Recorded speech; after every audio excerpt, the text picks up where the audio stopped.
My bad. Thank you.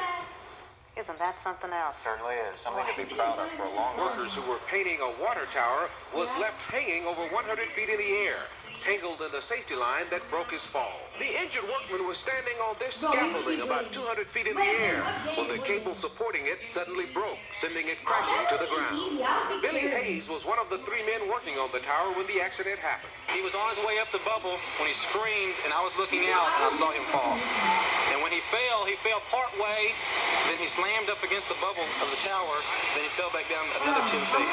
And then from there, he told me to go call the fire department. Members of the Ponderosa Fire Department's rescue team were on the scene in minutes. However, because the victim identified as Walter Coody was tangled in his safety line and the extent of his injuries unknown at the time, rescuers took their time in getting him down. He was tangled up in his equipment. The rope went through his legs, and he was hung up around his harness. So after I got him secure, we got him ready to come down, I had to let all my lines go and then cut him loose, cut everything loose. It was over an hour after the accident before Coody was safely back on the ground. He was transported to Northwest Medical Center, where he was admitted with multiple cuts and bruises and listed in stable condition. Investigators say a broken cable caused the accident, a cable that may have been tampered with. In Northwest Houston, Thom Dickerson, Eyewitness News. I was afraid of the victim, and then we brought him on. Anything to happen to them, I knew they were in a high-stress situation. They didn't want to make any mistakes. One mistake in a situation like this, and you can cost somebody their life and yourself.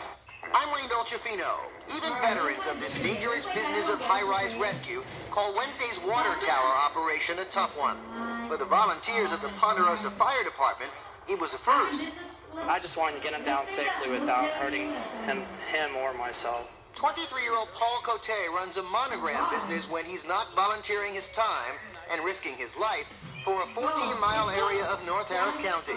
Just last month, he went to a special school in high-rise rescues. Boy, did it pay off Wednesday when Coté helped save the life of a painter dangling near death. He told me that this was going to be the end of his painting water tower career. He could laugh about it when it was over and take pride that everyone made it down to the ground safe. It's nice. It's going to be a good morale booster, and for any type of volunteer organization, whenever you can come out and do something like this and do your job, it feels good for everybody. And everybody out here, we all work together. It's a hobby, yeah. It's something that gets into you. This is our paycheck. Bringing somebody down from something like this, that's our paycheck. But it's a dangerous hobby, and while Coté was dangling high in the air, he knew he was getting qualified help from Roger Leader, one of the original members of the Houston Fire Department high-rise team. The man, in fact, who trained Coté just last month. How did he do? 10.